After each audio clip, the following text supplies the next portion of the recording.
ലക്ഷദ്വീപിന്റെ തലസ്ഥാനമായ കവരത്തിയിൽ വെച്ച് നടത്തപ്പെട്ട 41ാമത് സുബ്രതോ മുഖർജി ഫുട്ബോൾ സെലക്ഷൻ ടൂർണമെന്റിന്റെ ഫൈനലിൽ കരുത്തരായ കവരത്തിയെ 1-3 ഗോളുകൾക്ക് പരാജയപ്പെടുത്തി അഗത്തികട മണ്ണിലേക്ക് ചാമ്പ്യൻസ് ട്രോഫിയുമായി കടന്നുവരുന്ന അഗത്തികട പടക്കുതിരകൾക്ക് 1000 അഭിനന്ദനങ്ങൾ. ഈ ലോകത്തിലുള്ള എല്ലാ സ്വർണവും ഞാൻ അമ്മയ്ക്ക് കൊണ്ടുതരും. അതുകൂടി എല്ലാവരും ഏറ്റുവിളിക്കുക. അഭിവാദ്യങ്ങൾ, അഭിവാദ്യങ്ങൾ. ജീവശ്വാസമായി വിരിന്തേ ഇടമായി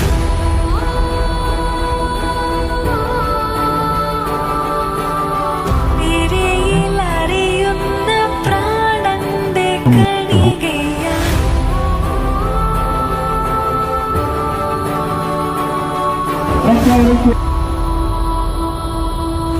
മനസ്സിൽ മധുരം ചൊരിയാൻ നീ. ഇതാണ് ആദ്യത്തെ അധ്യായം. കഥ